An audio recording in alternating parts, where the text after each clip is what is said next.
True Crime South Africa is published in conjunction with Arena Holdings, publishers of Times Live, Business Live, Sowetan Live, and others. The opinions expressed in this podcast do not necessarily represent the views of Arena Holdings and its affiliates. The young woman excitedly smooths imaginary creases out of her smartest outfit and checks her makeup one last time in a small mirror as the car pulls up at the roadside. She couldn't believe her luck when the pastor called her to say he'd had a job interview lined up for her. After being unemployed for so long, she couldn't wait to be able to support herself and her daughters and maybe help her mom out too. She plants a quick kiss on her boyfriend's cheek on her way to the car. The driver smiles widely and she gets in, right into the den of a predator. This is True Crime South Africa. I'm Nicole Engelbrecht, and you're listening to episode 83, The Murder of Hlompho, Mohapi, Koloi.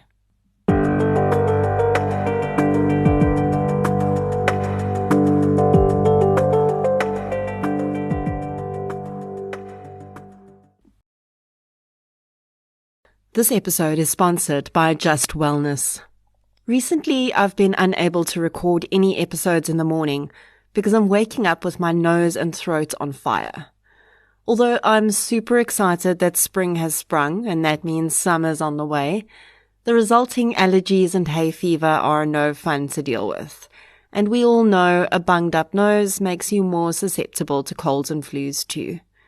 If you're experiencing the same thing, then Just Wellness's olive leaf extract and pelargonium blend for ear, nose, throat, and upper respiratory tract infections should definitely be on your shopping list.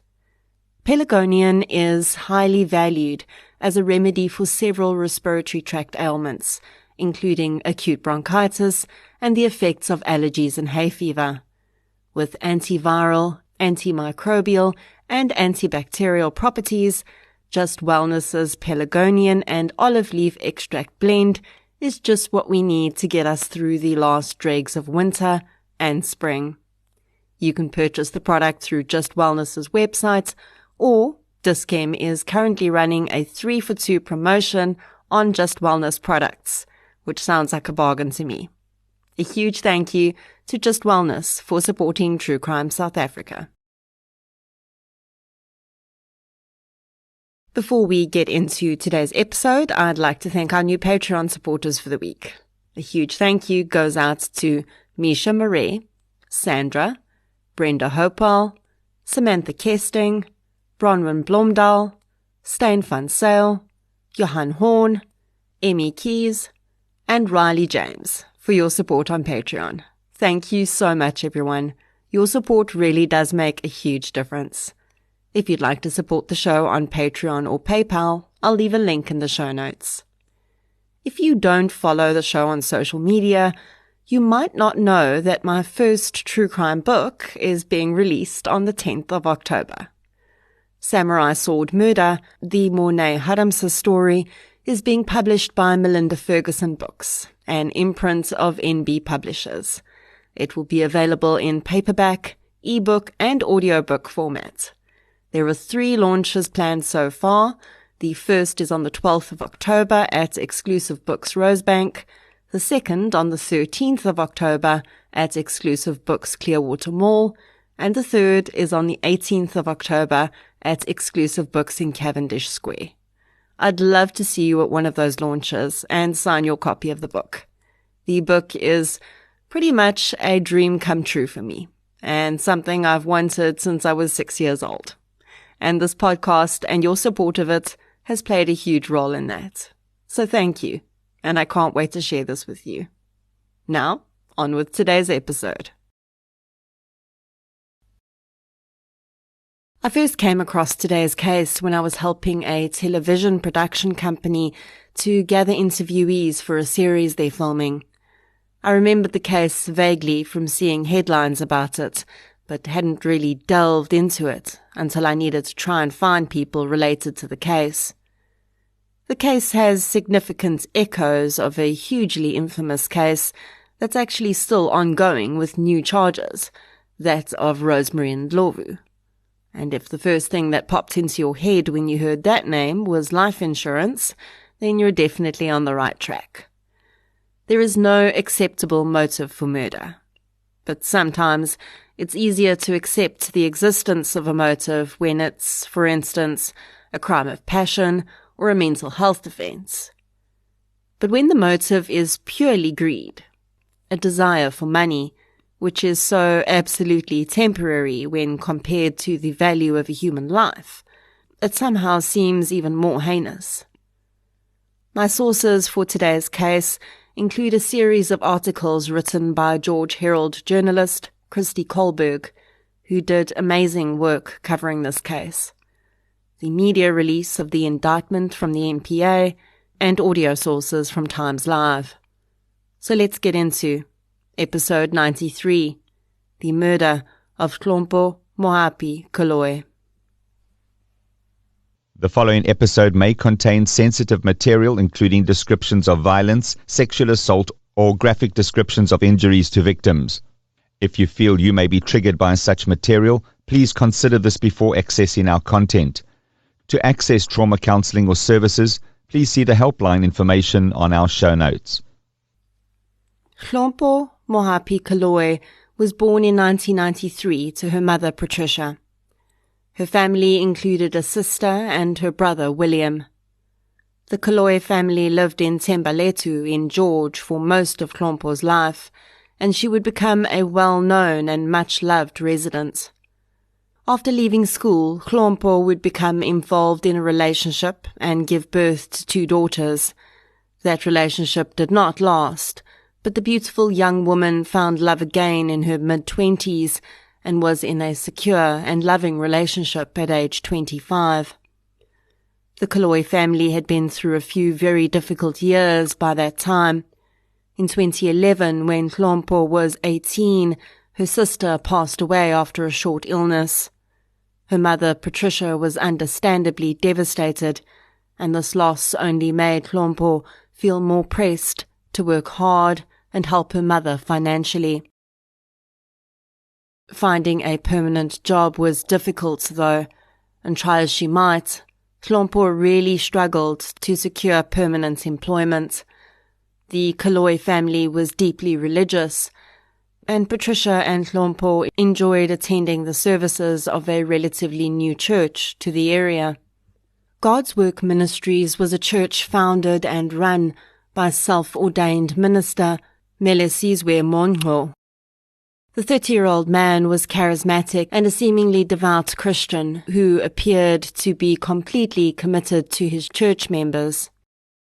Monho's base for his church and his home was actually in King Williamstown, which was a 6-hour drive from George, but he didn't want to isolate his message just to his hometown, so he became a travelling minister of sorts and would deliver sermons all over the garden route. Monho had developed quite a following in Thembaletu, due in no small part to the fact that his wife, 23-year-old Siposihle, was born in the area, and she knew many of the residents. People were drawn to Monho's vibrant sermons, and if him being a pastor wasn't already enough reason to trust him, his association with a well-known resident of the area definitely helped the trust relationship along. Patricia Koloi and her children often attended Monho's sermons. The man's wife was a friend of her family, and she and Hlompho knew each other well.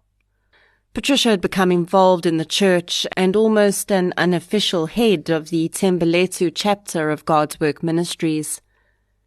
Monho was so deeply invested in his congregation that he wanted to see all of them being really successful, and as a result, he tasked his wife with collecting personal information on many of the church members, so that if he came across employment opportunities for them, he could connect them with prospective employers. Or at least, that's what he was telling people. And that's what he told Hlompho Koloi on the 2nd of July. He called her to tell her he'd heard about a job opportunity at George Airport. He asked Hlompho if she would be interested in going for the interview, and of course, Hlompho immediately agreed. Opportunities were hard to come by, and she was absolutely grateful that her pastor was looking out for her in this way. He told her that he would even arrange transport for her, and he'd be in touch soon with further arrangements. Extremely excited, Hlompho immediately told her mother, brother, and boyfriend about the interview. Patricia was happy for her daughter and certainly felt that an additional income would be welcome, but she was also a little distracted. A family member living in Lesotho had passed away, and she was preparing to travel to the neighboring country for the funeral. She would be away when Hlompho went for her interview, so she made her daughter promise to keep her updated. Pastor Mongo soon let Hlompho know that the interview was scheduled for the 5th of July. She needn't worry about transportation, as he would arrange that. She just needed to be waiting at a designated spot on a turn-off on the N2 highway, and he would have her collected. There was one thing that George Airport required of Hlompho before the interview, though, Mongo said. She would need to take an HIV test. Now, if all your labor law sirens are going off, yes, you are 100% correct. It is in fact completely illegal for any employer or prospective employer in South Africa to demand this of their employees or applicants. You cannot be discriminated against for employment opportunities based on your HIV status. But Hlompho either did not know that or wasn't concerned. She was confident of her HIV negative status and happy to take the test if it got her one step closer to being employed. So, on the 4th of July, Hlompho and her boyfriend arrived at Tembeletu Square, a local shopping centre, where they saw Mongo's car parked, and when they approached, they saw that a nurse was already waiting inside the car. Hlompho's boyfriend watched as the nurse drew a vial of blood, and then they went on their way. The next day, at the arranged time, Hlompho dressed in her best outfit, neatly styled her hair, and applied her makeup. Her brother and boyfriend walked with her to the meeting spot, and within minutes of their arrival, a silver Suzuki with no number plates pulled up. There were 2 men in the car, one sitting in front driving the vehicle, and the other sitting in the back. Hlompho said goodbye to her brother, planted a kiss on her boyfriend's cheek, and with their good luck wishes ringing in her ears, she got into the front seat of the car, and both men watched as the silver car disappeared into the distance. At 15 minutes past 2 that afternoon, a friend of Hlompho's received a strange message from her. In it, Hlompho said that her interview went well, but then she made a terrifying revelation. She said in the message that she'd accepted a lift from 2 men she'd met at the airport. One of the men had said they were going her way because his girlfriend lived in Herald's Bay, and now they'd pulled over on the side of the road and were threatening to kill her if she didn't have sex with them. In the message, Hlompho begged her friend to call police immediately, even providing the woman with a description of the vehicle she was in, a white Polo, and the registration number. The woman did exactly this. The officer that answered took down the details, but just as he put down the phone and looked to see which patrol car he could dispatch, the phone rang again. This time it was Hlompho Koloi's boyfriend. At 25 minutes past 2 that afternoon, he'd received the identical message from his girlfriend. He tried calling her, and her phone went straight to voicemail. He phoned police right away. The policeman assured him that he'd have a car en route to the location soon and put down the phone. When the officer started to ascertain the location of his patrol vehicles, though, he realized there actually was already a van in the location described. At 2 p.m. that afternoon, 2 fishermen had flagged down a passing police car and reported that they'd found the body of a young woman on the gravel road leading up to Voelklip in Herald's Bay. If the name Voelklip sounds familiar to you, that's because the scenic spot, which is intended as a lookout and angling area and popular with tourists as its cliffs tower above the sea below, has been in the news quite a lot in the last few years, for all the wrong reasons. In 2019, Heidi Skeepers and her 2 children died when the car they were in went over the edge and down into the sea below.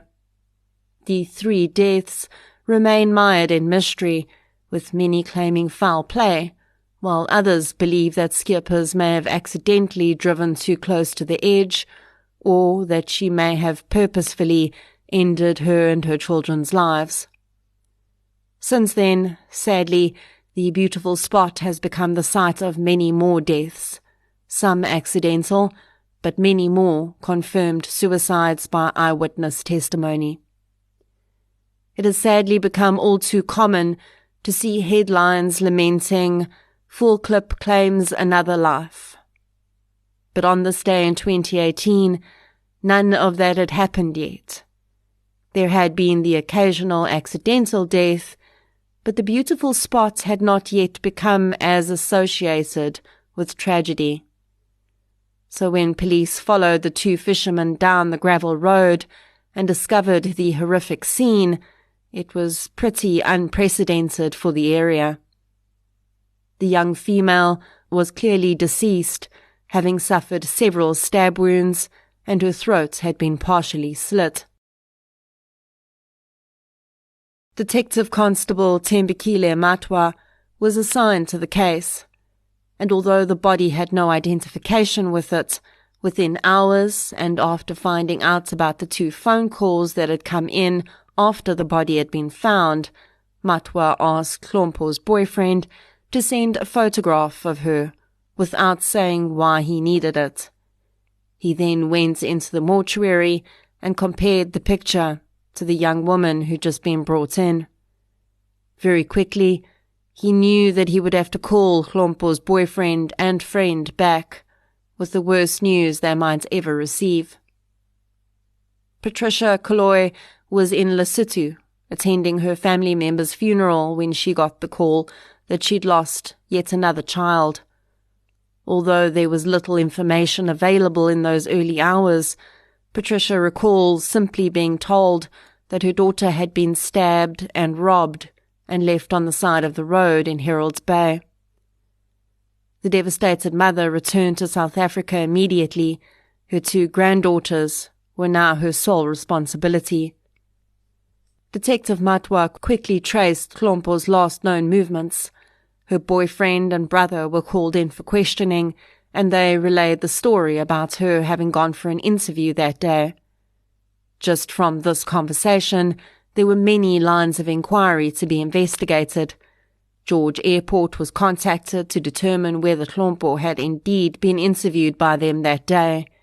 The description of the vehicle provided in the message to Hlompho's friend and boyfriend was put out to all surrounding jurisdictions, but when the license plate number was run, it didn't come back to a white VW Polo. Of course, there was one big red flag in the message allegedly sent by Hlompho. By the time both recipients received it, the young woman was already dead. Of course, police could not discount the possibility that the message had been typed and sent by Hlompho while she was still alive, and perhaps she hadn't had data or a strong enough signal on her phone for it to send, and then maybe she'd been killed, the killer had stolen her phone, and moved into an area with signal, or connected to Wi-Fi somewhere, and it had sent the message. That possibility could be discounted if forensics officers could analyze the cell phone itself, as they'd then be able to see what time the message was actually created. But to do that, they needed her phone. Realizing that finding the missing cell phone would be a huge step toward finding the young woman's killer, Matwa immediately started a trace on Hlompho's cell phone. On the 7th of July, Matwa discovered that a new SIM card had been inserted into the victim's phone just hours after her death. Phone records provided the number that was now attached to the phone. Tracking the handset in real time, he saw that it had pinged just minutes before at a petrol station on the N2, just outside of Knysna. The detective made his way there. He was kept updated on the location of the handset by cell phone analysts as he drove. On arrival at the petrol station, he noticed a Quantum taxi pulling out of the pump area and heading toward the highway. On instinct, he followed it. Analysts soon confirmed that Matwa's own cell phone and the stolen cell phone were travelling together in the same direction down the N2. The policeman's instinct had been right. One of the passengers in the taxi in front of him was at the very least guilty of receiving stolen goods. At worst, they may be guilty of murder. As he drove, Matwa continuously phoned the number that was now in Hlompho's handset. Then he flagged down the taxi driver and indicated that he should pull over. He instructed the passengers to exit the vehicle one by one with their cell phones in their hands. They did as they were told, and Matwa lined them up on the side of the road and started dialing the number. He walked down the line, waiting to see one of the phones held out light up, but none did. Then, as he passed one man, he heard something. He looked down and saw the man's pants pocket moving. It was a second phone, vibrating in the man's pocket. Matwa told the man to keep his hands where he could see them and reached into his pocket, pulling out the phone, which was lit up with Matwa's own number calling. He had his man. The man in possession of Hlompho Koloi's cell phone identified himself as Pumulani Kisheka. He told the detective that he was on his way to the Eastern Cape to visit family, but he lived in King Williamstown with his cousin. At the police station, Kisheka asked if he could call his cousin to the station, and when Detective Matwa heard the name of the man's cousin, he immediately agreed. The name was one already on his list of persons of interest. When he'd spoken with Hlompho's boyfriend and brother, they said that the job interview had been arranged by one Pastor Monho, and they were certain that he had been driving the silver car in which Hlompho had been collected that fateful day. Now, here was a man with the victim's cell phone in his possession who could be linked to Monho by his own admission. It seemed the pieces of some sort of puzzle were starting to come together. When police searched the bag that Kisheka had with him in the taxi, they found even more damning evidence. A blood-stained T-shirt. The shirt was bagged and sent for testing. Kisheka was advised that he would not be leaving the police station that day. He was under arrest. When Monho arrived at the police station, he introduced himself by a different name, clearly not realizing that his cousin had already revealed his identity to the police. When told that they already knew what his name was, Monho smiled and made light of it, claiming that this was an alter ego of sorts he often used when he gave sermons. It was for effect. Although there was significant evidence against Kisheka, even after questioning Monho and then his wife Siposihle, the detective had nothing to hold them on at that point.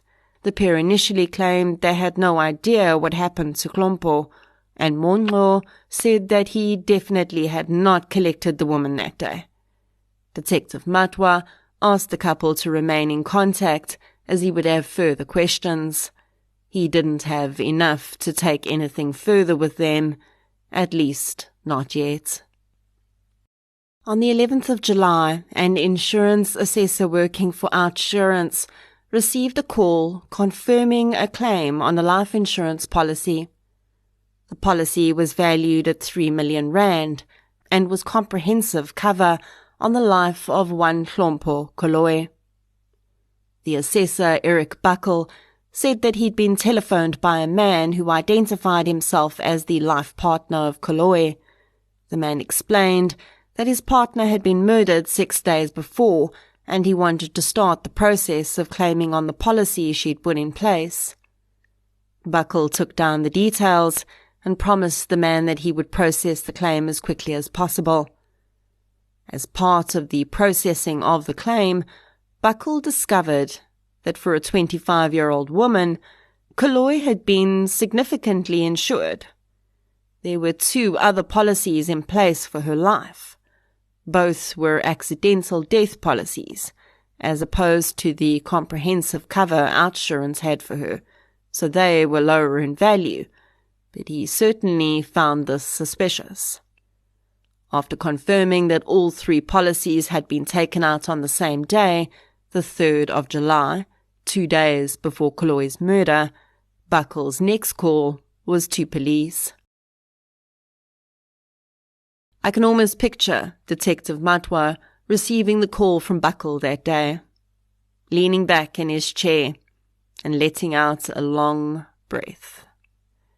Here was a motive, more than 3 million rands worth of motives. Now they had to figure out who was actually behind the policies. Although the person making the call had claimed to be Koloi's life partner, her actual boyfriend denied making the call. He also had no idea that Koloi had any life insurance. She hadn't even been employed, he said, so how would she even pay the premiums? It was a good question, and one Matwa was determined to answer. Thankfully, the information received from the insurance companies would be a gold mine. You know that message you hear when you call into some customer service lines? This call is being recorded for insert purpose here. Most of us don't even consciously hear that message anymore. Maybe because we don't mind, or even because we're quite pleased the call's being recorded, because then we'll have proof of the conversation that took place. Well, Detective Matwa was very pleased when those recordings were handed over to him, because not only was he able to listen to the man who'd called in to make the claim on Hlompho's life and ascertain that the voice was not that of her boyfriend, but he was also able to listen to all of the recordings of a woman who'd called in to actually take the policies out. And he was also able to determine that it was not Hlompho Koloi. Some more useful information came from the insurance companies in the form of the beneficiary on the 3 policies, which was all the same, one Mr. Zonke. And although the email addresses were all created to include Hlompho's name, they were all Yahoo addresses, and the IP address under which they were created did not lead back to any device owned by Hlompho. The telephone numbers provided as contacts were also not Hlompho's. And lastly, and perhaps most damning of all, the bank accounts from which the premiums had been deducted did not belong to Hlompho. All of this evidence led back to 2 people, Pastor Melisizwe Mongo and his wife, Siposihle Pamba. On the 16th of July 2018, Mongo and Pamba were arrested by Detective Matwa. The home of Pamba's mother in Thembeletu was searched, and 4 additional phones were found along with 3 different SIM cards. This was in addition to a phone each found in the couple's possession at the time of their arrest. Also found on the property was a Suzuki vehicle which had the number plates removed. The number plates to the vehicle would be found in the couple's King Williamstown home, and it was ascertained that the vehicle was a rental car, which had been booked out of the rental agency in early July. The most damning evidence found inside the vehicle was a large blood stain on the passenger seat. Hlompho's brother and boyfriend confirmed that this was the car that had collected Hlompho on the day of her death. Her boyfriend also said it was the same car that he'd seen the day before her death when they'd attended Tembeletu Square for the blood test. In addition, both men confirmed that the driver of the vehicle on the day of Hlompho's death had been Monho, and although her boyfriend could not identify the man in the back seat, her brother knew the man from God's Work Ministry, and he said it was most certainly Monho's cousin, Kesheka. A very clear picture was starting to emerge. With the license plates of the vehicle having been removed, it would not be possible to use license plate recognition technology to identify the movements of the vehicle. I did wonder whether this vehicle had a tracker in it, as tracking technology was used extensively in the murder of Jade Ings when her killers used a rental car. But I couldn't find any information about this having been the case here, and I guess it's possible that the rental agency they used didn't fit its vehicles with trackers, if it was more on the lower budget end of the scale. Police were able to conclusively link the rental of the vehicle to Monho, though, through his bank statement, where he'd paid rental installments. This also makes me think that the rental agency was perhaps not as sophisticated as some of the bigger agencies, as for the most part, you don't make EFT payments for car rentals. They use your credit card to deduct what you owe.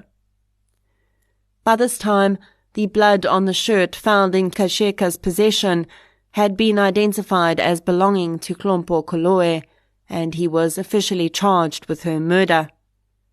Now Detective Matwa just had to fit the final pieces of the puzzle in place to determine exactly what roles Monho and Pamba had played. Of course, by now it was also very clear that the job interview at George Airport had never been real. The airport's company said it only worked through personnel agents, and it would never have dreamed of asking for an HIV test from an applicant.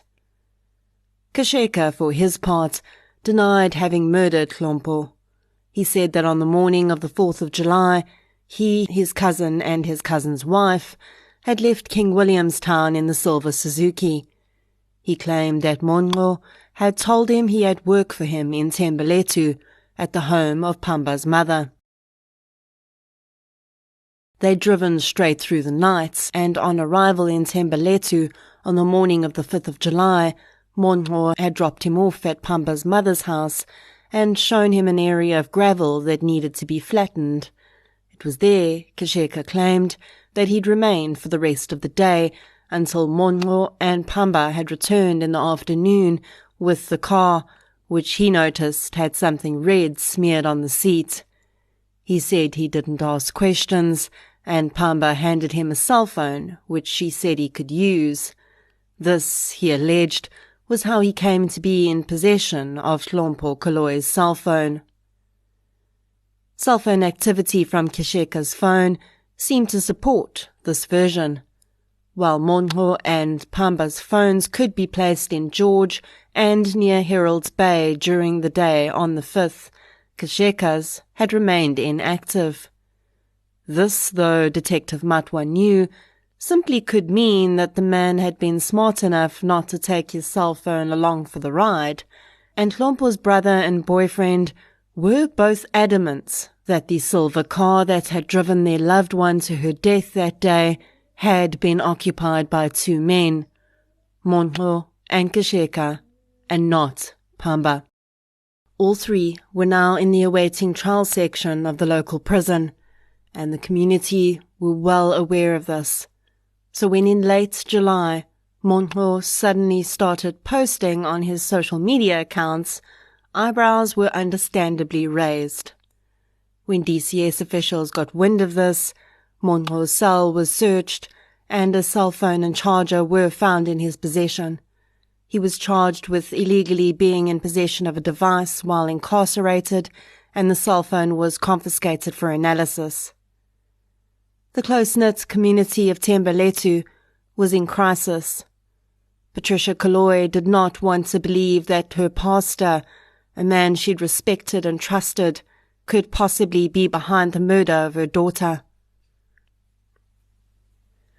Congregation members of God's Work Ministries across the Garden Route were in an uproar, and soon rumours leaked back to police, which would turn what was already a strange and complicated tale into something Detective Matwa could never have imagined in his wildest dreams.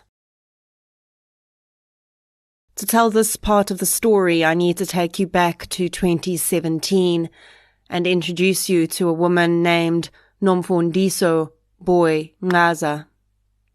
Nomfundiso met Pastor Monro when she became a congregant in his church in King Williamstown. The man was already married to Pamba at this point, but the pair became engaged in an extramarital affair. At some point, it's claimed that Nomfundiso had wanted Monro to either leave his wife or end the relationship with her. She would later explain that this had spiraled out of control when Pamba discovered the affair and began to harass her. The young woman simply wanted out of the relationship, and in June she took out a protection order against both Monro and Pamba to stop them contacting her. But the couple, she said, were not finished with her. On the 22nd of June 2017, Nomfundiso was attacked at knife point by a man wearing a balaclava. She would later say that although the man was masked, she knew Monro well enough to know that it was him. Nomfundiso suffered severe injuries from this attack, but survived.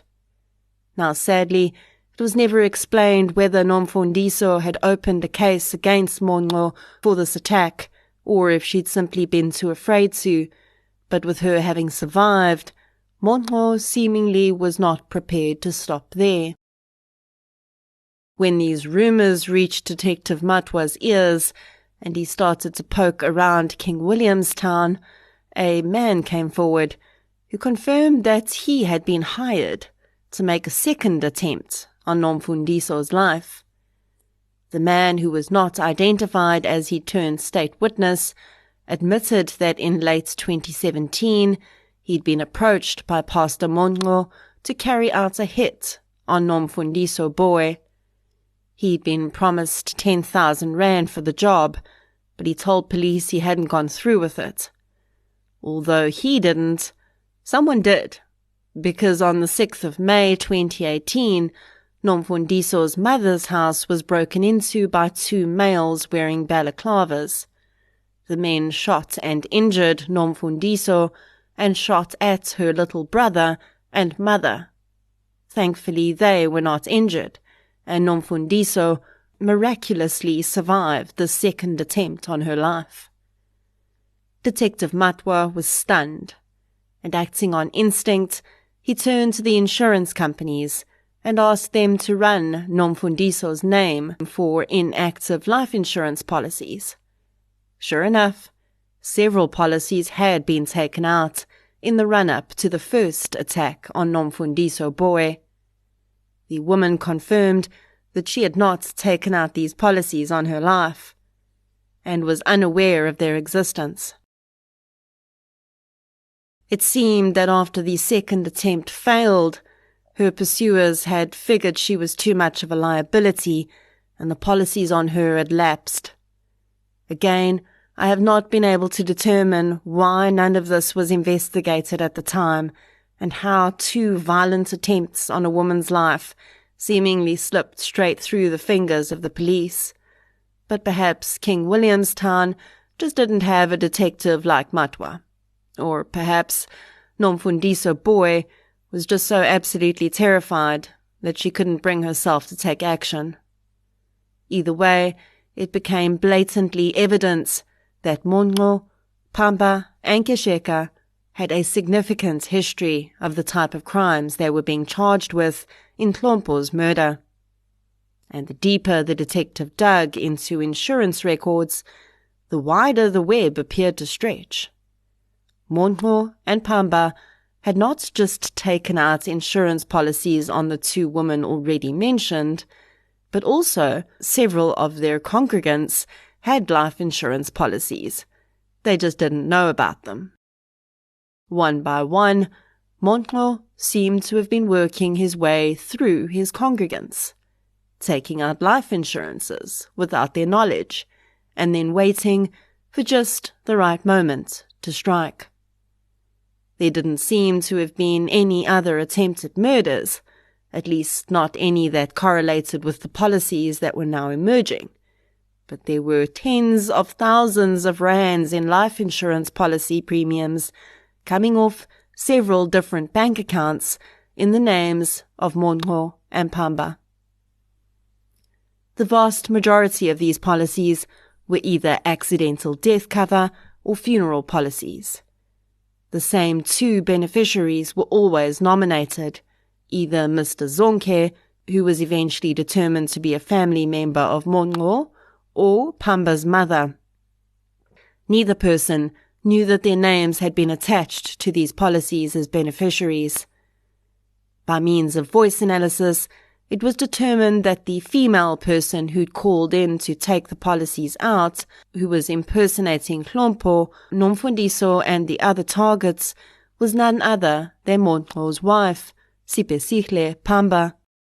The male who had called in impersonating Hlompho's boyfriend was identified as Montlo. Pamba denied any involvement in Hlompho's murder. She claimed that her phone had been left in the Suzuki that day, and that's why it had pinged on towers in the area. She said that she'd not left her mother's house in Tembeletu, as she'd been caring for her sick child. She did, however, make one pretty huge admission. She had been the one that had taken out the life insurance policies. It was her voice on those recordings. But she said she'd done so under duress. Pamba claimed that she'd been the victim of domestic abuse for the entirety of her relationship with Montlo. She said the man controlled her every move and had threatened the lives of her child and her mother if she didn't do what he told her to do. She said that she knew taking out the policies was wrong, but she'd never thought that it would end in murder. And when she heard that Hlompho had been killed, she was horrified to think that she'd played a part in that.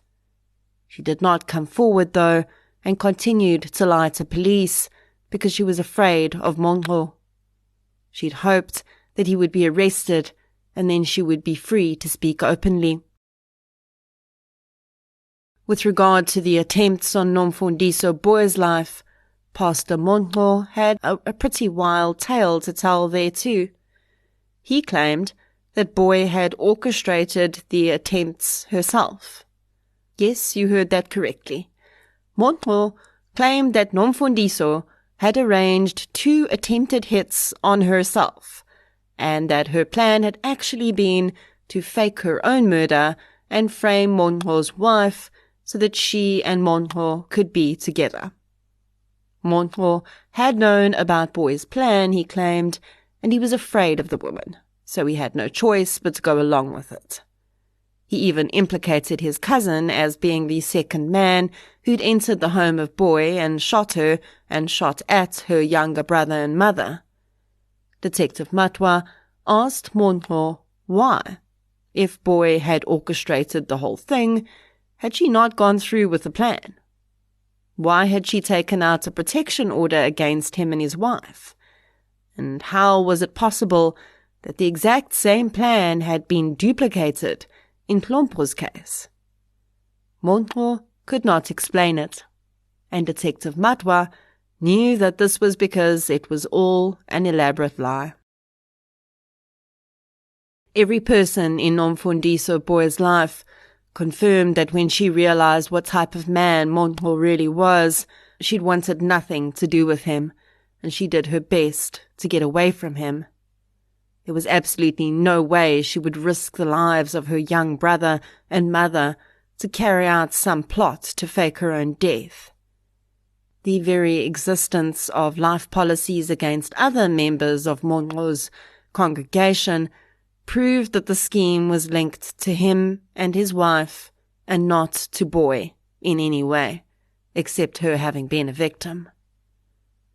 Sadly, it now becomes apparent that if Boy's case had been investigated, Hlompho Koloi may still have been alive.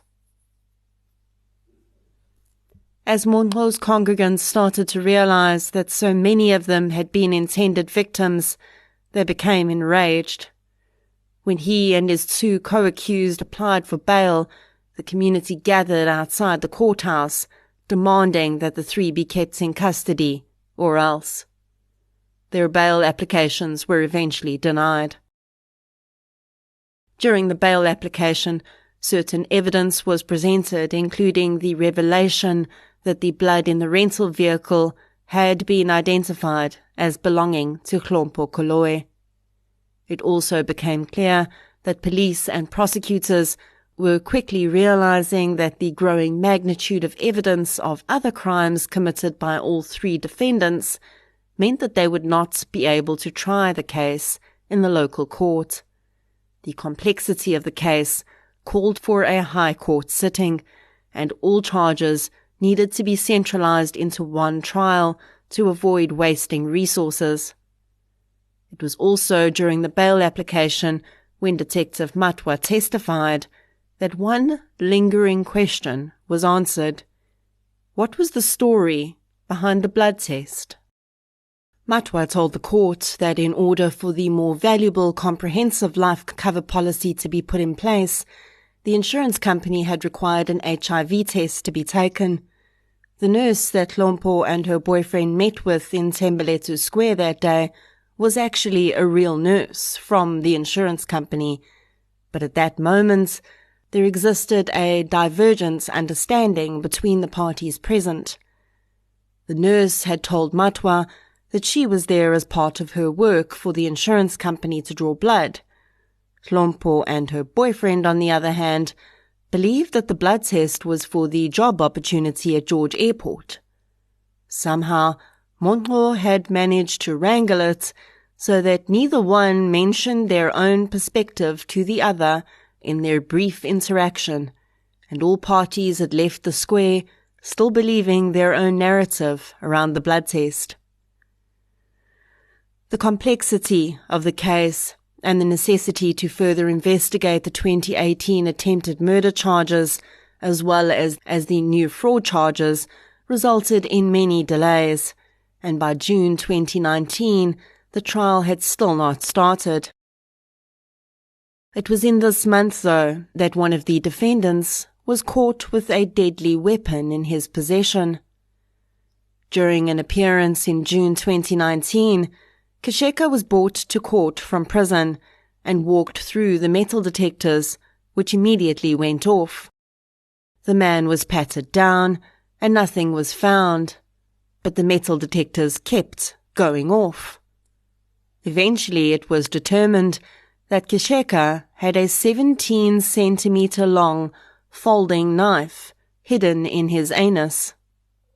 And I'm glad they mentioned it was a folding knife, because that is very important to the painful mental image conjured. Kasheka was taken to the hospital, where the knife was extracted and he was charged with its possession. The man would not say where the knife had come from or what he intended to do with it, but an escape plan certainly springs to mind.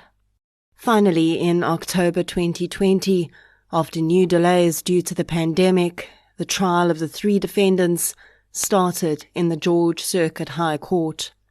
Advocate Ivadni Korkia would be appearing for the state, and the judge allocated to the case was Tazwell Papier. Each of the three defendants had their own lawyer.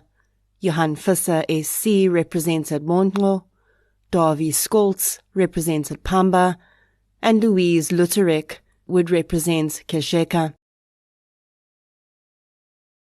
The indictments against the three included a total of 29 charges relating to the double attempted murder of Nomfondiso Boy, the attempted murder of her brother and mother, the kidnapping and murder of Hlompho Koloi, and multiple fraud charges related to the insurance policies. Pamba pleaded not guilty to all charges against her, which included fraud, conspiracy to commit murder, housebreaking with intent to murder, 3 counts of attempted murder, and the illegal possession of a firearm and ammunition. She maintained that she was coerced by fear into taking out the insurance policies, which was to be her defense, and further claimed that she had not been present for any of the violent attacks on Boy or Hlompho. Mongo initially pleaded guilty to 2 counts of insurance fraud and 1 of the contravention of an interim protection order which related to Boy's case. He pleaded not guilty to all the other charges against him, though, which included conspiracy to commit murder, robbery with aggravating circumstances, 4 other counts of fraud, attempted murder, and housebreaking with the intent to murder. 2 days later, though, on his next court appearance, he requested leave to change his plea to guilty on all the remaining charges as well, essentially admitting that he had been involved in the murder of Hlompho Koloi. This change in plea was accepted by the state and the judge, and it was now up to the state to prove the charges against Pamba and Kasheka.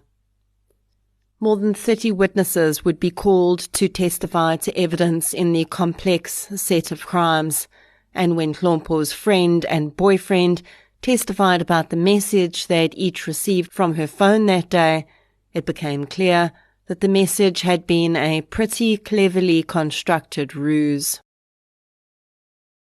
Either Kasheka or Mongo had to have sent the message, as it was proven by cell phone analysis to have been created after Hlompho was already dead. The message served multiple purposes, though.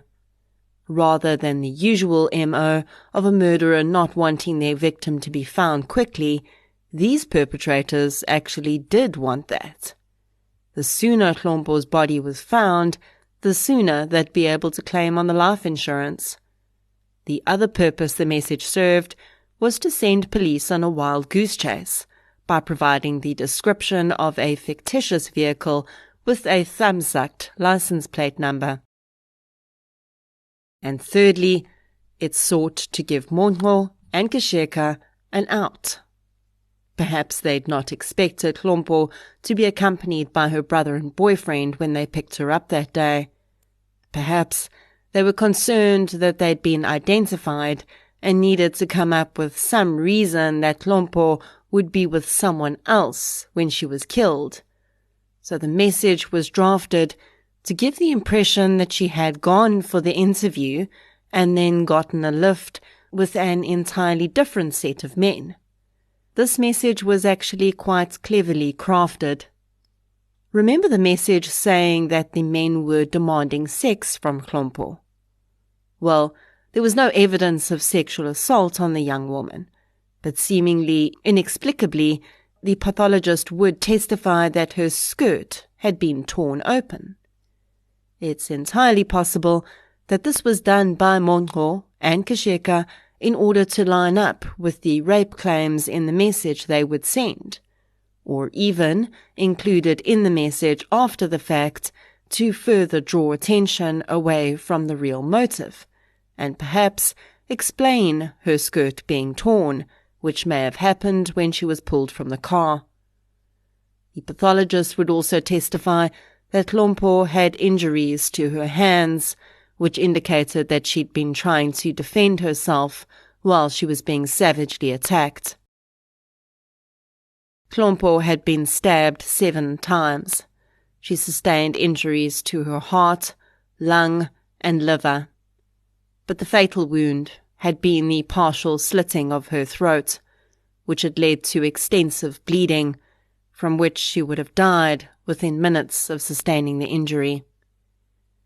The many witnesses who testified included Eric Buckle, who who'd uncovered the various life insurance policies taken out by Monro and Pamba. Monro continued to claim he'd been forced to commit the crimes under duress from Nomfundiso Boy. Pamba continued to claim, and in her attorney's closing argument, again expressed that she'd been a battered woman who had been so emotionally broken that she'd behaved in an automatic manner to ensure her safety and that of her family. Her credibility, though, had been severely damaged during the trial when she'd initially claimed that she'd never visited George with her husband, and the prosecutor went on to present bank statements that proved that she had, and she had to admit that she was lying. If that point had been a fabrication, one had to wonder what else Pamba was lying about. Kasheka claimed throughout the trial that he had not been physically involved in any of the violent incidents, and that any connections back to him were entirely the fault of his cousin. He could not explain how a bloodied shirt matched to Hlompho would be in his possession. In a scathing judgment which outlined the heinous nature of the various crimes committed by the three accused, Judge Papier found all three guilty of the charges against them. The cumulative value of the life insurances taken out on the victims and the planned victims had amounted to close to 27 million rand. In November 2021, Judge Papier handed down sentence to the three. Both Monro and Kasheka were given life sentences, while Pamba was handed down an effective sentence of 20 years for her roles in the crimes. The judge was unsure that the state had proven the woman was present for Hlompho's murder. With the judicial process having come to an end, the Koloi family could now move on with grieving for Hlompho. I've had the pleasure of having some conversations with Patricia Koloi, and 4 years after the murder of her daughter, her deep sadness is still palpable.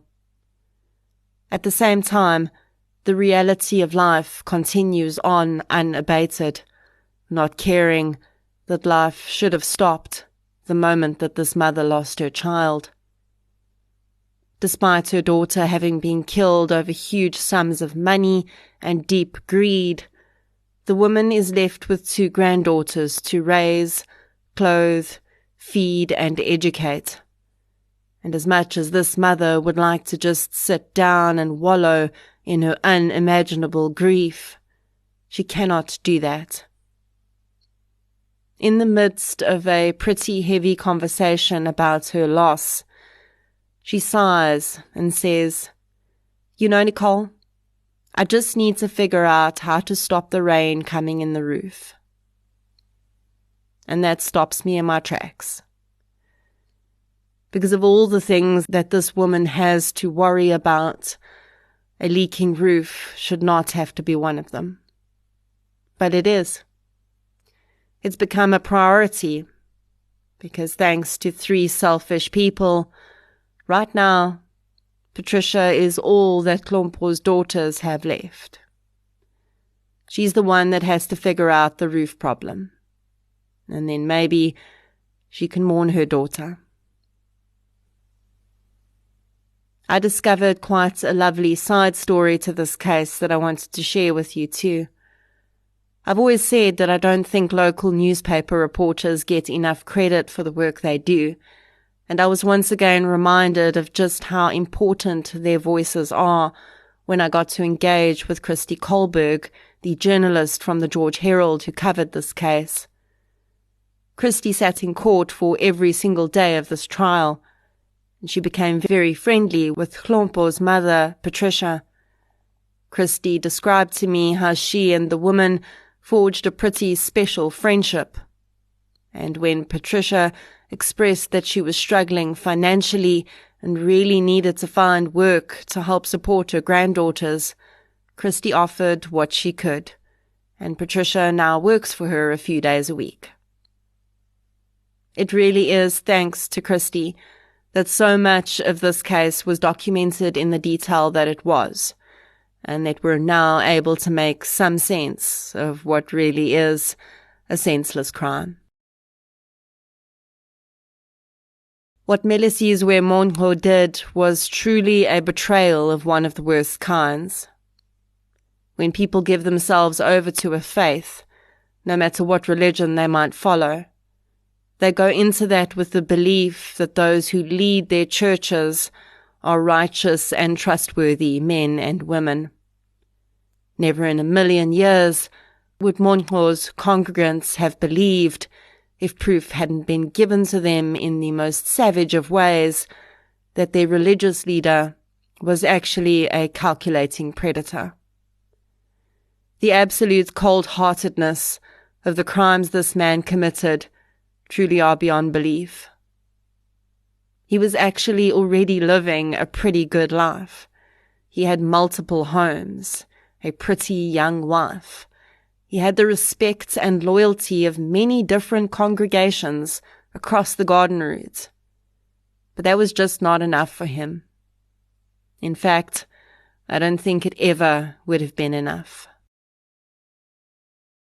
Whether or not Pamba truly was the victim of coercive control within her marriage is, at least in my mind, an unanswered question.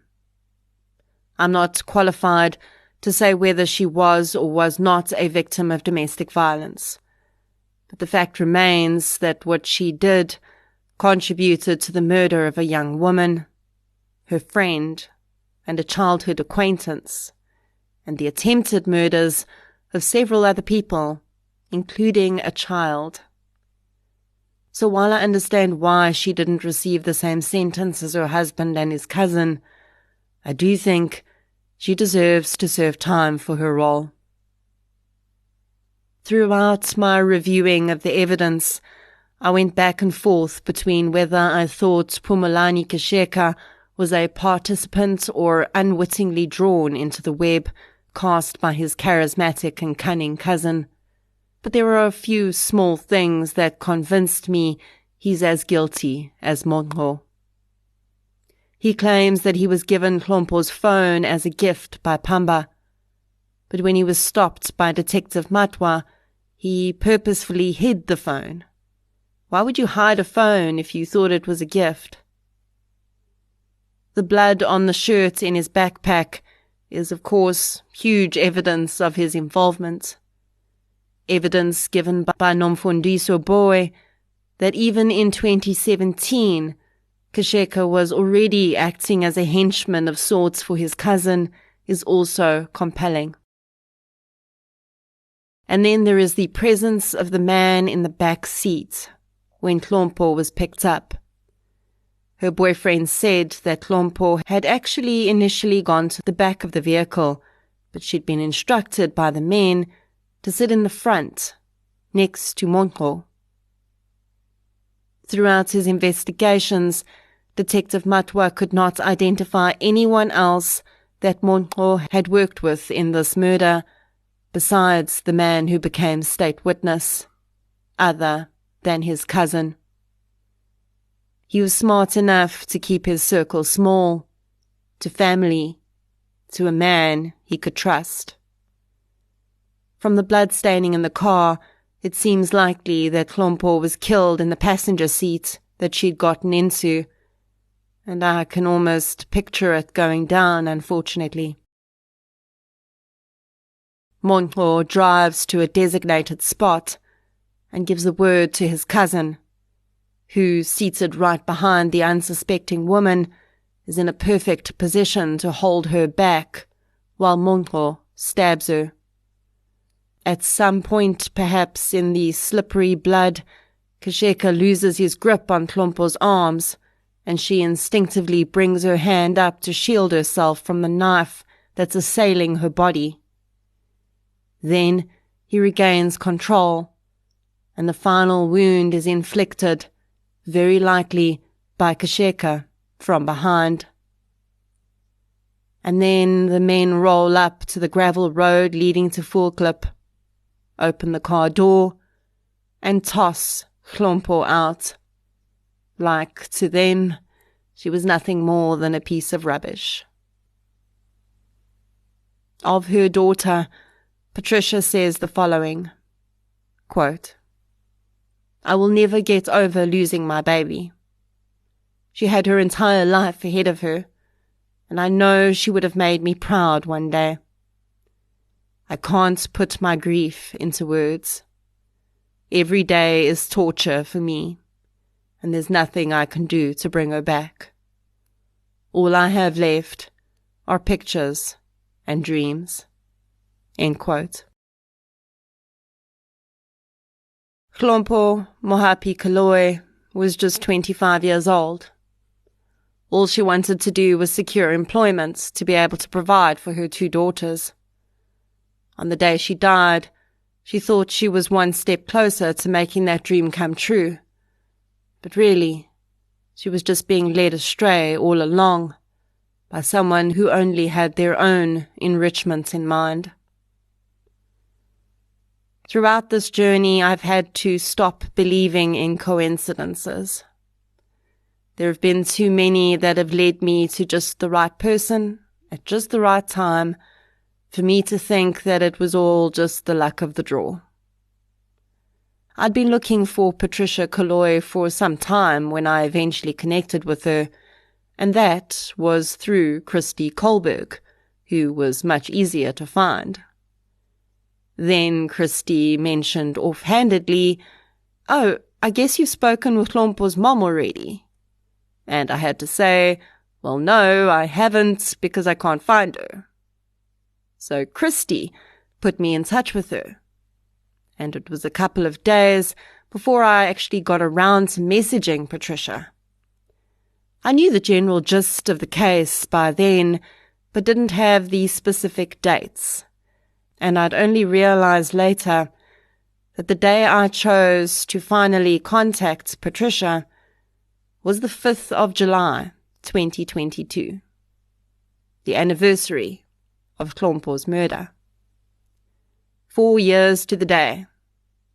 And if that wasn't odd enough, my first message to Patricia introducing myself was sent at 13:58. 2 minutes away from the moment that 2 passing fishermen had walked down Full Clip Road and discovered Hlompho's body 4 years before. I'm totally fine with this just being a really weird coincidence. But I'd like to think that maybe it was an acknowledgement from something out there that the story needed to be told.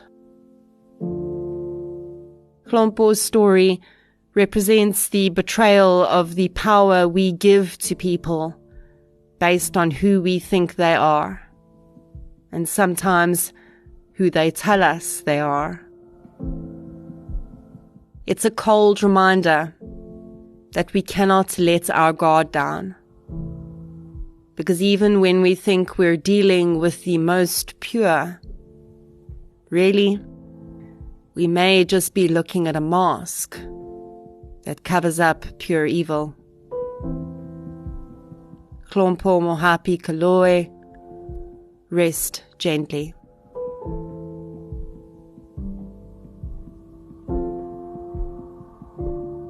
Thank you for listening to episode 93, The Murder of Hlompho Mohapi Koloi. If you'd like to hear more victim-focused true crime content, please subscribe to True Crime South Africa on the platform you're using to listen right now. If you're looking for something still related to real-life stories, but often with a more positive slant, you can check out my new podcast series, I Lived Through This. You can follow both podcasts on social media. We're on Facebook, Twitter, and Instagram. I'll be back next week with another episode. Until then, thank you for your support, and I'll chat to you soon.